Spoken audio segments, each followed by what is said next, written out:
Hi guys, paper हो गया। Sir मज़ा आ गया। सर फोड़ दिया, आग लगा दी। तो बेटा बहुत शानदार पेपर रहा। जो अभी तक फीडबैक आ रहे हैं, बच्चों के कॉल आ रहे हैं, आप लोगों के मैसेजेस आ रहे हैं। अपन एक बार पेपर को देख लेते हैं। पूरा पेपर अपनी स्ट्रेटेजी के अकॉर्डिंग था। एक भी क्वेश्चन ऐसा नहीं आया है, ना तो कोई थियरी और ना ही न्यूमेरिकल जो हमने क्लास में नहीं पढ़ा हो। काफ़ी कुछ क्वेश्चन हमारे मॉक टेस्ट के तरह से थे। First question as usual theory question, true and false. कोई बहुत ज़्यादा इशू नहीं है, सारे पॉइंट पड़े हुए हैं। ठीक है। Difference between provision and continent liability, वो भी हमारा क्लियर है बहुत अच्छे से। ठीक है। थियरी को थोड़ा सा मैं अंडरस्टूड मानकर चल रहा हूँ। मज़ा आ गया। फिर से 16 मार्क्स की थियरी के साथ 4 मार्क्स का एक numerical depreciation question. A purchased a machine for 1,30,000, paid 20,000 Fed installation charges, 1,50,000 हो गया। 1st October 21 another machine was purchased 50,000 and sold old machine for 1 lakh. Machine purchased on 1st October 21 was installed on 1st January 22. कितनी बार पढ़ा हमने कि machine को purchase किया है 1st अक्टूबर और वो इंस्टॉल हुई है 1st जनवरी। डेप्रीसिएशन 1st अक्टूबर से ही अपन चार्ज करेंगे। Under existing practice company is charging depreciation 20% पर annum on original cost. Straight line method से कंपनी डेप्रीशिएशन चार्ज करती है। However, from 1st April 21, it decided to adopt written down value method and depreciation rate at the rate 15% per annum. You are required to prepare machine account from 1st April 19 to 31st March 22.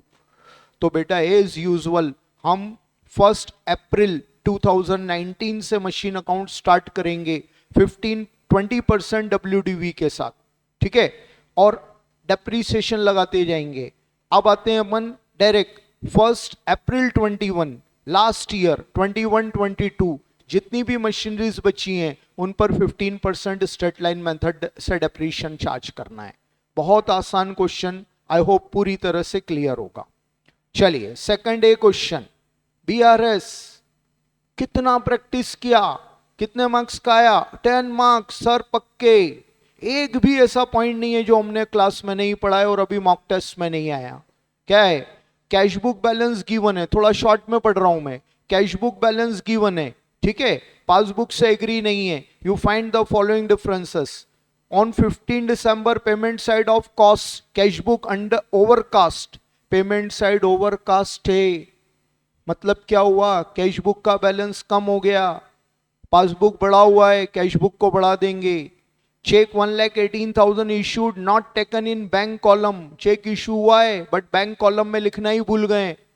क्या हुआ? Passbook कम हो गया, cash book बढ़ा है, less हो जाएगा। Debit balance 8,460 on previous day brought forward as credit balance in cash book. Reminder करो नोट्स का 4th क्वेश्चन, सेम पॉइंट वहां पर है। Debit balance next day credit balance बन गया तो डबल अमाउंट से कैश बुक कम हो गया, पासबुक बढ़ा हुआ है, कैश बुक को बढ़ाएंगे विथ डबल अमाउंट। 8,460 का डबल कर देंगे 16,920। Total cheque 12,370 drawn in last week of December, check aggregating 9,360 were encased in December। बेटा 12,370 में से 9,360 के चेक एनकैश हो गए तो इफेक्ट डिफरेंस अमाउंट का आएगा। चेक कैश बुक कम हो गया है, पासबुक बढ़ा हुआ है तो कैश बुक को बढ़ा देंगे, डिफरेंस अमाउंट से बढ़ाएंगे। ठीक है। सेम पॉइंट अभी मॉक टेस्ट के सेकंड मॉक टेस्ट के बीआरएस में अपन ने पढ़ा था। फिर dividend collected by bank not entered in cash book, passbook बढ़ गई, कैश बुक बढ़ा देंगे। Insurance premium paid by bank not entered in cash book, passbook कम हो गई, कैश बुक कम कर देंगे। Bill for collection 53,000 credited by bank, no advice was received, entry cash book में नहीं हुई, पासबुक बढ़ गई, कैश बुक बढ़ा देंगे। ये सेम पॉइंट अभी कितनी बार अपन ने क्लियर किया। Last point, a customer who received cash discount 3% on his account of 60,000 paid a check on 10 December, cashier erroneously entered the gross amount in bank column of cash book। 60,000 का 3% 1,800, discount काट कर check मिला 58,200 का। ठीक है। Cash book में 1800 discount column में और 58,200 बैंक कॉलम में आना था, कैशियर ने गलती से 60,000 को बैंक कॉलम में लिख दिया, 1800 से कैश बुक बढ़ गया तो कैश बुक को कम कर देंगे। आई होप सारे पॉइंट अंडरस्टूड हैं, पूरी तरह से करेक्ट होगा। आंसर मैचिंग मत करिए, अपने को अगला पेपर देखना है अभी, बस से मैं एक व्यू दे रहा हूं इसमें। चलिए, ट्रायल बैलेंस से पहले वाली एरर, रेक्टिफिकेशन ऑफ एरर 3 बार होता है, before making trial balance, after making trial balance, after making final account. ये तो इन्होंने before making trial balance error का क्वेश्चन पूछ लिया है, ठीक है। सबको याद है before making trial balance error में सस्पेंस नहीं आता है, बस ये चीज आपको ध्यान रखना है, ठीक है। तो आई होप ये वाले सारे पॉइंट भी अंडरस्टूड होंगे। विदाउट सस्पेंस रेक्टिफिकेशन करना है, कितने मार्क्स का? ओ हो 10 मार्क्स का, पक्के, कोई चेंज नहीं, कोई प्रॉब्लम नहीं है। नोट्स का फर्स्ट क्वेश्चन बिल्कुल उसी की कॉपी है ये, ठीक बेटा। चलिए, ओ क्या बात है, 15 marks. Third A bills of exchange 15 marks, मजा आ गया। अकोमोडेशन का क्वेश्चन, अरे बाप रे सर इतनी बार किया था कि रटा गया क्वेश्चन तो, और दोनों की बुक में एंट्री पूछा है। एक चीज हमारी गलत हो गई आज, याद करो, जब एक की बुक पूछेगा तो 5 मार्क्स की, 2 की बुक पूछेगा तो 10 मार्क्स की, और यहां तो 15 मार्क्स की बुक आ गई। अरे मजा आ गया बॉस। क्या है? T draws on J a bill for 1,80,000 on 1st April 22 for 3 months. G accept the bill, sent it to T who got discounted with bank 1,72,800. Difference 7,200 discount हो गया। T immediately remits 57,600 to J. याद करो लतिका सुमिता वाला question homework का, ratio नहीं देगा, ratio नहीं देगा तो फाइंड करना आना चाहिए। 57,600 डिवाइडेड बाय 1,72,800 कितना होता है? मैंने तो सॉल्व ही नहीं किया है यार बेटा। हाँ, ये शेयर निकालने का जो हमने सिस्टम लतिका और गीतिका में, लतिका और सुमिता में जो देखा था, वही चीज यहां पर आ रही है। कितना हो रहा है ये? 57,600 डिवाइडेड बाय 172,800 1/3, क्या रेशो हो गया? 2:1। आई होप बिल्कुल सही है, 2:1। On the due date, T being unable remits the amount due and accept a bill 2,52,000. सबको याद आ गया होगा, सर ने बार बार बताया, सेकंड बिल का पर्पस होता है फर्स्ट बिल को मैट करना, ठीक है। विच इज डिस्काउंटेड 2,40,660, 246,660 में से पहले फर्स्ट बिल मैट हो जाएगा, कितने का? 1,80,000 का। कितना बचा? 60,660, ठीक है। और फिर उसमें से रेमिट कितना किया है?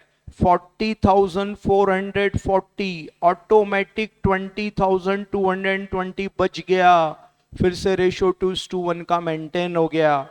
अगेन 252 का बिल 246,60 में डिस्काउंटिंग हुआ तो डिफरेंस से डिस्काउंट, और ये डिस्काउंट शेयर होगा 2:1 के रेशो में अगेन, ठीक है। Before maturity of bill T become bank corrupt, जैसे ही टी इंसॉल्वेंट हो जाए सेकंड बिल डिसऑनर हो जाएगा। एक एक बात याद आई होगी, क्या बताता था मैं क्लास में, जो भी पढ़ोगे एग्जाम में सब याद आएगा, ठीक है। तो ये बैंक सेकंड बिल डिसऑनर हो जाएगा, और फिर अपन फाइंड कर लेंगे ड्यू अमाउंट, है ना। मैं बोलता था ना ड्यू अमाउंट डायरेक्ट निकालने का तरीका मैं नहीं बताऊंगा, नहीं तो अकाउंट नहीं बनाओगे, और अकाउंट नहीं बनाओगे तो 1 मार्क कट जाएगा, ठीक है ना। तो डेफिनेटली सबने अकाउंट बनाया होगा। अब मैं डायरेक्ट बता देता हूं आज तरीका। 2,52,000 का 2/3 ये इसका ड्यू अमाउंट है, ठीक है। बस इसी ड्यू अमाउंट से कितना परसेंट सेटलमेंट हो रहा है? वही 50-50। तो टी के लिए 50% पेमेंट एंड डेफिशिएंसी 50%, जे के लिए 50% कैश रिसीव एंड बैड डेप्ट, पूरे 15 पक्के। मजा आ गया सर, बहुत बढ़िया। फिर क्या है भैया? थर्ड बी कितने मार्क्स का है? 5 मार्क्स का। कौन सा? Following are the transaction that took place between G and H during the period from 1 October 21 to 31 March 22, ठीक है। आगे पढ़ते हैं अपन। draw up an account current on 31st March 22 to be rendered by G2H. Haider दास गुप्त वाला question जो अभी second mock test में आया, अकाउंट करंट उसी का रिप्लेसमेंट जी और एच के नाम से आ गया, ठीक है। और यहां पर थोड़ी सी ड्यू डेट्स का टेंशन देना है। जी एच को भेज रहा है, ठीक है, rendered by G2H, H in account current with G, balance due to G by H, हो गया balance BD, good sold to sale, फिर good sold by H to G. क्या बोला था मैंने, जिसकी बुक बना रहे हो उसके पॉइंट ऑफ व्यू से सोचना। Good sold by H to G, H G को सेल कर रहा है मतलब जी परचेस कर रहा है, बाय परचेस। बेटा कोई ट्रांजेक्शन यदि रॉन्ग हो रहा है तो बिल्कुल नर्वस नहीं होना है। पहली बात तो मैं श्योर हूं 99% बच्चों का रॉन्ग नहीं हुआ होगा, इन केस हुआ है ठीक है, कोई इशू नहीं है, ठीक है। ये बाय परचेस होगा और इसकी ड्यू डेट आएगी 26 नवंबर, ठीक है। फिर से वही good sold by H to G, promissory note given by G2H at 3 months, तो 3 जनवरी से 3 मंथ्स आगे जाएंगे तो ये हो जाएगी 6 अप्रैल, और 6 अप्रैल का रेडिंग प्रोडक्ट बन जाएगा। बाकी सारे ट्रांजेक्शन अंडरस्टूड हैं। एक लास्ट ट्रांजेक्शन फिर है, good sold by H to G, ठीक है, क्या बोल रहा है 8 अप्रैल, तो ये फिर रेडिंग प्रोडक्ट बन जाएगा। ओके बेटा, तो ये भी क्वेश्चन बहुत इजी है, कोई इशू नहीं है। एवरेज ड्यूएट भी आ गया, वायर क्या है बेटा, मैं फर्स्ट टाइम पढ़ रहा हूं, किसी ने पेपर मैंने बच्चों से लिया है, उसका पीडीएफ अभी अपने आईपैड पर लेकर अभी पहली बार ही पढ़ रहा हूं मैं तो। क्या है ये, a trader allow his customer credit for 1 week only, beyond which he charges interest 20% पर annum. A customer buys goods as following, date of transaction, एक हफ्ते बाद इसकी ड्यू डेट आएगी 2 जनवरी, 28 जनवरी, 17 फरवरी, 4 मार्च, दीज आर सेल डेट, ठीक है ना। कितना दिन बोल रहा है, 1 वीक, 1 वीक को 7 डेज, ठीक है। तो ये 7 दिन आगे बढ़ाओगे तो ड्यू डेट आएगी, तो 2 जनवरी की 9 जनवरी, 28 जनवरी में 7 डेज ऐड करने के बाद 4 फरवरी, 17 plus 7 24 February, 4 March plus 7 11 March. D settle his account on 31st March 22. Calculate the amount of interest payable by D using average due method. Assume 9 January as an base date. क्या बोला था, यदि question किसी specific date को base date assume करने का बोले तो आपकी सारी लिबर्टी खत्म हो जाती है और उसी डेट को बेस डेट अज्यूम करना है। आई होप सब ने 9 जनवरी को बेस डेट अज्यूम किया होगा। तो पहले 9 जनवरी टू रेस्पेक्टिव ड्यू डेट तक आप डेज काउंटिंग करेंगे। अच्छा मजेदार बात क्या रही, फर्स्ट डेट ही बेस्ट डेट अज्यूम करने को बोल रहा है, तो यहां पर भी कोई प्रॉब्लम नहीं है। इन केस किसी का ये पॉइंट मिस हो गया है तो 2 जनवरी प्लस 7 डेज, 9 जनवरी फर्स्ट ड्यू डेट है और फर्स्ट ड्यू डेट ही बेस्ट लेने को बोल रहा है, तो अपन तो गलत हुए ही नहीं। थ्रू आउट द स्टडी पहली बार पढ़ा था, रिवीजन किया था, मॉक टेस्ट के क्वेश्चन को सॉल्व किया, क्या बोला मैंने, फर्स्ट डेट को बेस्ट डेट अज्यूम करो, और यहां फर्स्ट डेट को ही बेस्ट डेट अज्यूम करने का बोल दिया, तो इस पॉइंट पर भी अपन सेफ हो गए। सर मजा आ गया, एक एक चीज अपनी स्ट्रेटेजी के अकॉर्डिंग है। चलिए अब आते हैं 4th A, X and Y are in partnership business sharing profit and loss in the ratio of 2:3, ठीक है। बैलेंस शीट दी हुई है 31 मार्च 22 की। On 1st April 22, they decide to admit Z into partnership, giving 1/5 share of future profit. He brings 1 lakh share of capital. Goodwill was valued at 1,20,000 at the time of admission of Z. जैसे ही goodwill valuation आ गया, may be possible कि वो goodwill cash में ना लाया हो। Partner decided to revalue the asset and liabilities as follows.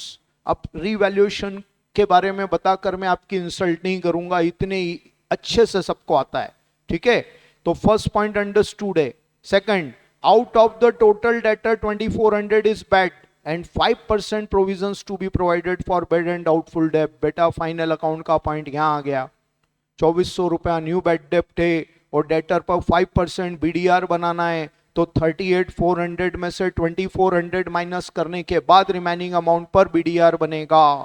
Building appreciated by 75%, actual liability towards salary payable is 1200 only, यहाँ salary payable 2000 है, अब एक्चुअल वो 1200 है, तो 800 रुपए से लाइबिलिटी कम हो गई, by outstanding salary revaluation credit में आ जाएगा। अरे बाप रे, ये क्या कर दिया, खत्म। Revaluation capital and balance sheet कुछ है ही नहीं बेटा। ये तो अपने नोट्स के फर्स्ट क्वेश्चन से भी ज्यादा सिंपल हो गया, सिर्फ एक लोचा दिया है इसने। आई होप 100% बच्चों ने करेक्ट किया होगा। गुडविल का कैश नहीं ला रहा है, 1,20,000 गुडविल वैल्यूएशन दिया है इसने, ठीक है ना। तो यहां पर गुडविल की मेमोरेंडम मेथड यूज होगी, और मेमोरेंडम मेथड में 1,20,000 रुपए में जेड का शेयर निकालकर एडजस्टमेंट एंट्री पास होगी। आई होप सबका बिल्कुल करेक्ट हुआ होगा, ठीक है।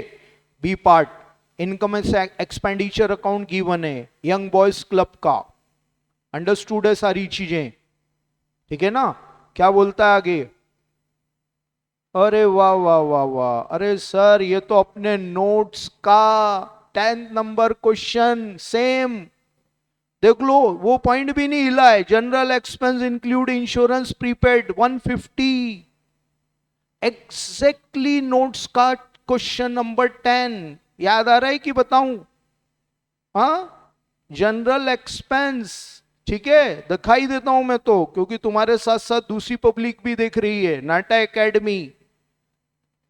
ये रहा हमारा इनकम एंड एक्सपेंडिचर टॉपिक, कहां गया भैया 10 number question.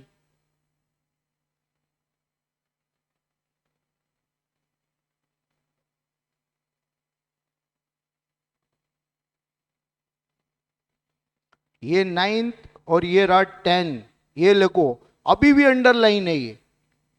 General expense include insurance prepaid to extend 600 rupees, same income and expenditure दिया है, अदर इंफॉर्मेशन दिए, prepare receipt and payment and balance sheet, ठीक है। कोई इशू नहीं है, 100% करेक्ट, कहीं डिस्कस ही नहीं करूंगा मैं, सर प्लीज इंसल्ट मत करो हमारी। तो बहुत बढ़िया बेटा, पूरे 10 मार्क्स पक्के, ठीक है। वाह, पहली बार आया ट्रिपल कॉलम कैश बुक, ठीक है।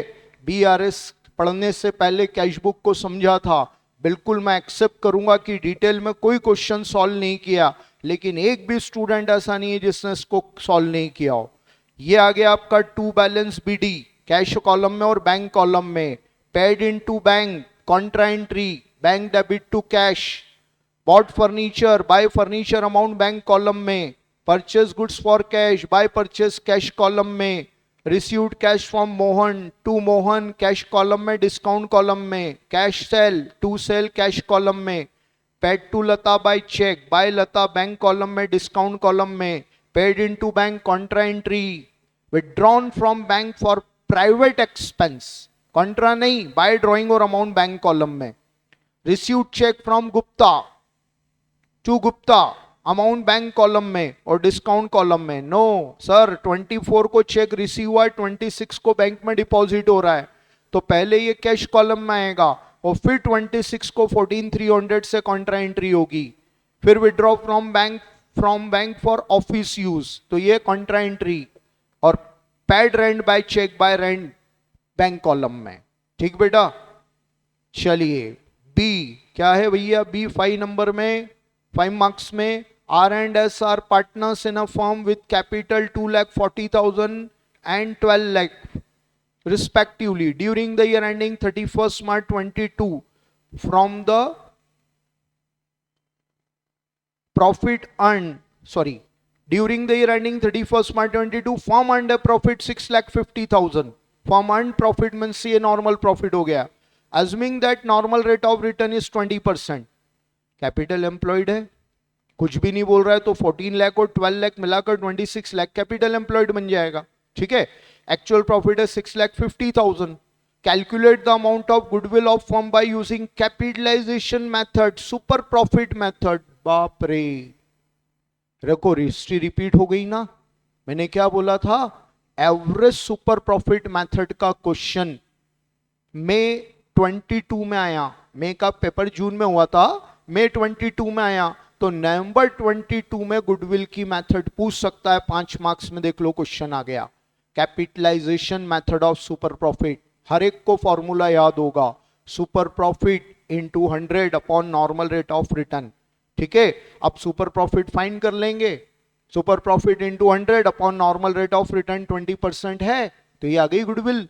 Super profit method, if goodwill is valued at 6 years purchase of the super profit, क्या बोला था मैंने अभी रिवीजन में आपको, may be possible question super profit method. ठीक है ना, सुपर प्रॉफिट मेथड से गुडविल पूछे और वो आपको परचेसिंग ईयर दे दे, 6 year परचेस, ठीक है, और ना दे तो number of purchase price year assume करेंगे। तो एज यूजुअल जो सुपर प्रॉफिट आपने निकाला उसमें 6 का मल्टीप्लाई कर देंगे, गुडविल आ जाएगी। तो बेटा मैं 100% श्योर हूं कि ये 5 मार्क्स भी हमारे पक्के हो गए। ठीक, सी क्वेश्चन, ये थोड़ा बड़ा क्वेश्चन आ गया है, मे बी पॉसिबल काफी लोगों ने इसको स्किप किया हो। ठीक है, ये 10 मार्क्स का क्वेश्चन है। क्या है देख लेते हैं अपन। बैलेंस शीट है 1 अप्रैल 21 की, फिर क्या लिख रहा है, during 21-22 is profit and loss revealed the net profit 6,70,000। अच्छा है, प्रॉफिट एंड लॉस को रेक्टिफाई करना है। ठीक है ना, ये वही वाला क्वेश्चन है जो अपन ने स्कैनर से पढ़ा था, ये पास्ट एग्जामिनेशन का क्वेश्चन आ गया। This was after allowing the following, मतलब वो जो 6,70,000 प्रॉफिट है वो इनको अलाउ करने के बाद है। ठीक है, ये पांचों पॉइंट गिवन है। अब क्या बोल रहा है, but while preparing P&L he had forgot the two provided for, in point को वो भूल गया है। प्रीपेड एक्सपेंस 15,000, प्रीपेड एक्सपेंस क्या होगा, प्रॉफिट में ऐड हो जाएगा, एक्सपेंस से लेस होता है तो प्रॉफिट बढ़ जाएगा, आउटस्टैंडिंग एक्सपेंस प्रॉफिट से लेस हो जाएगा। ठीक है, तो ये करेक्ट नेट प्रॉफिट आ गया। His current assets and liabilities on 31 March 22, stock debtor before provision out for doubtful debt, तो इसके ऊपर अपने को ऊपर वाले पूरे प्रोविजन बनाने, कैश एट बैंक और trade payable. During the year he introduce further capital 3 lakh into business, ऊपर वाली कैपिटल में 3 लाख जोड़ देंगे तो क्लोजिंग कैपिटल आ जाएगी। You are required to prepare the balance sheet on 31 March 22। तो बेटा जिन्होंने भी अटेम्प्ट किया होगा, फर्स्ट डेट की जो फिक्स एसेट्स दी हैं वो कंटिन्यू कर लेंगे इन डेप्रिसिएशंस के बाद। ठीक है बेटा, इन डेप्रिसिएशंस के बाद उन एसेट्स को कंटिन्यू कर लेंगे। इसके बाद आपका कैश एट बैंक और स्टॉक नीचे जो गिवन है फर्दर इंफॉर्मेशन में वो आ जाएगा। इधर कैपिटल जो ओपनिंग है वो ले लेंगे, एडिशनल कैपिटल ऐड, और यहां करेक्ट नेट प्रॉफिट जो आया वो भी ऐड हो जाएगा। ठीक है, इसके बाद आपके जो क्रेडिटर और ट्रेड पेबल और बाकी सब चीजें दी है वो आ जाएगी, बैलेंस शीट मैच हो गई। तो ऐसा इतना बड़ा भी क्वेश्चन नहीं, लेकिन 10 मार्क्स दे रहा है अपने को। ये पास्ट एग्जामिनेशन के जो क्वेश्चन स्कैनर से सॉल्व किए थे, सेम क्वेश्चन यहां पर इन्होंने रिपीट कर लिया है। 6th एंड लास्ट, वाह 15 मार्क्स की जर्नल एंट्री आ गई। देखिए प्रिपेयर बैलेंस शीट आ गया। हमने अपने स्टडी ड्यूरेशन में भी बैलेंस शीट बनाना समझा था, और अभी रिवीजन जो क्विक रिवीजन मैंने भेजा उसके अंदर भी आपको बैलेंस शीट बता दिया। ना जाने क्यों मेरी इंट्यूशन कह रही थी कि इस बार बैलेंस शीट का क्वेश्चन बन सकता है, आ गया हो। आई होप सब बच्चों ने पूरी तरह से सॉल्व किया होगा। 2 lakh equity share of 10 each, 3 rupees पर share on application, 5 rupees including 2 rupees premium on allotment, 4 rupees on call. All these share were subscribe. कुछ नहीं बोल रहा है यहां, इसका मतलब क्या, और सब्सक्रिप्शन है ही नहीं। All these share were subscribe, money due on all shares were duly received except from J holding 5,000 share who failed to pay the allotment money and call money। pro rata allotment है ही नहीं, तो सीधे सीधे जो J के 5,000 share की allotment money है वो कॉल इन अरियर हो जाएगी। ठीक है, और ऐसे ही फर्स्ट कॉल मनी भी कॉल इन अरियर हो जाएगी। के holding 10,000 share were fail to pay the call money, एक ही कॉल है यहां पर, तो ये call money call in arrear हो गई। अब कितने फॉरफिट कर लिए, पूरे 15,000। All these 15,000 share were forfeited.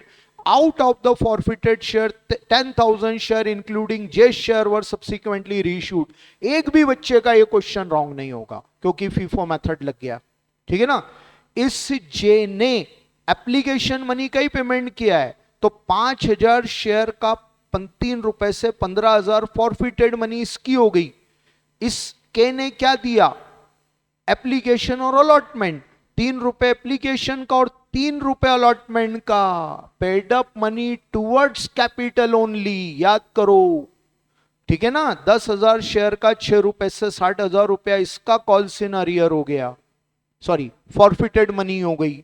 तो इस जे ने 5,000 शेयर पर 15,000 दे दिया है, इस के ने 10,000 शेयर पर ₹6 से 60,000 दे दिया।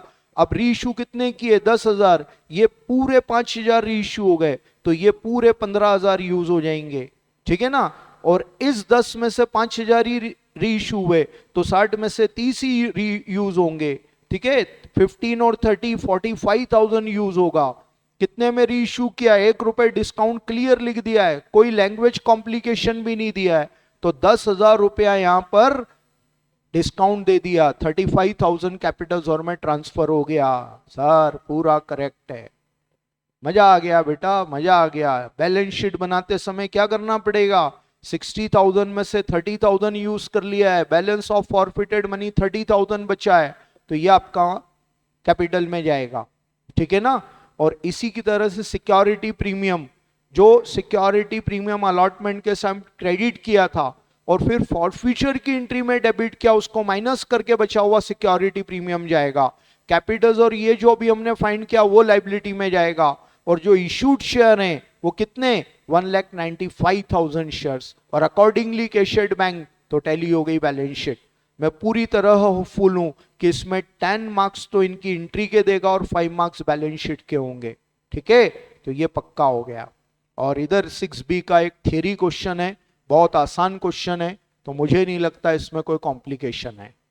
तो बेटा एक बहुत अच्छी मेहनत आप लोगों ने की है इस बार, पूरे हमारे सभी स्टूडेंट्स ने जो डेडिकेशन दिखाया, मजा आ गया था, बहुत बढ़िया। और रियली जब हम अपनी पूरी शिद्दत के साथ प्रयास करते हैं तो फिर यूनिवर्स भी हमें सपोर्ट करता है, ठीक है। तो ये कोड तो आज पूरी तरह से हमारे ऊपर अप्लाई हो गया कि इतनी मेहनत का पूरा फ्रूटफुल रिजल्ट रहा है। रिजल्ट तो खैर रिजल्ट पर आएगा, लेकिन यहीं पर एनालिसिस हो जाता है कि हमने किस तरह से अपना पेपर अटेम्प्ट किया होगा। तो बेटा बहुत बढ़िया रहा। ज़्यादा मार्क्स कितने आएंगे और कितने आ सकते हैं इसके चक्कर में मत पड़िए। मैंने क्या बोला था, 20 दिसंबर के बाद ये सब चीज़ें करेंगे। तो बहुत अच्छा पेपर रहा होगा, होप सो। कहीं भी मैं किसी को सांत्वना नहीं दूंगा कि बेटा पेपर बिगड़ा है तो टेंशन मत लेना, क्योंकि मुझे नहीं लगता है एक भी स्टूडेंट ऐसा होगा जो ये फील कर रहा होगा कि यार मेरा पेपर बिगड़ गया, ठीक है। तो बहुत अच्छी जर्नी रही अपनी। Again all the best for law, अच्छे से करिए लॉ BCR को। अब मैं गेंद असीम सर के पाले में फेंक रहा हूं, है ना। तो अब बाबा का सब्जेक्ट आ गया, और आपको मालूम है कि बाबा का सब्जेक्ट तो मजेदार है ही, और वो तो फोड़ के आना ही है अपने को। चलिए बेटा मिलेंगे, पेपर फिनिश हो तो एकेडमी में आइए, मजा करेंगे। Good day, good bye.